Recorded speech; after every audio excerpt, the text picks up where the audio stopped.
নমস্কার, আপনারা দেখছেন দিগন্ত বার্তা। আজকের প্রধান খবর, শিক্ষক নিয়োগ প্রক্রিয়া নিয়ে বড় আপডেট। স্কুল সার্ভিস কমিশন বা এসএসসি আজ অর্থাৎ 30 মে 2025 তারিখে নতুন নিয়োগ বিজ্ঞপ্তি প্রকাশ করেছে। চলুন জেনে নিই এই নিয়োগ প্রক্রিয়া নিয়ে সমস্ত গুরুত্বপূর্ণ তথ্য একেবারে সংক্ষেপে। এসএসসি ঘোষণা করেছে নবম, দশম ও একাদশ দ্বাদশ শ্রেণীর জন্য শিক্ষক নিয়োগ হবে। এই নিয়োগ প্রক্রিয়া সুপ্রিম কোর্টের নির্দেশ মেনেই করা হচ্ছে। অনলাইনে আবেদন শুরু 16 জুন বিকেল 5টা। আবেদন শেষ 14 জুলাই বিকেল 5টা পর্যন্ত। আবেদন ফি জমার শেষ সময় 14 জুলাই রাত 11:59। লিখিত পরীক্ষা ও অন্যান্য গুরুত্বপূর্ণ তারিখ।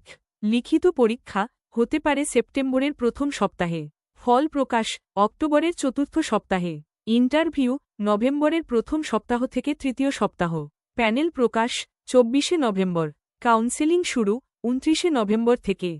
বিশেষ ছাড় 2016 সালের চাকরিপ্রার্থীদের মধ্যে যাদের বয়সসীমা পেরিয়ে গিয়েছে তাদের জন্য বয়সের ক্ষেত্রে ছাড়ের ব্যবস্থা রাখা হয়েছে।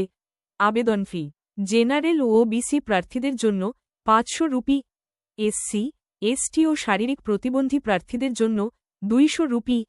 এই ফি নবম, দশম ও একাদশ দ্বাদশ দুই ক্ষেত্রেই প্রযোজ্য। গুরুত্বপূর্ণ শর্ত, পুরুষ প্রার্থীরা শুধুমাত্র ছেলেদের স্কুলে নিয়োগ পাবে, মেয়েদের স্কুলে নয়।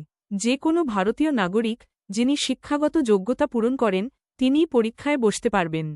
আপনার যদি আরও কোনো প্রশ্ন থাকে তাহলে নিচে কমেন্ট করুন, আমরা উত্তর দেওয়ার চেষ্টা করব। এই ভিডিওটি যদি আপনার কাজে লাগে তাহলে অবশ্যই লাইক করুন, শেয়ার করুন আর চ্যানেলটি সাবস্ক্রাইব করুন।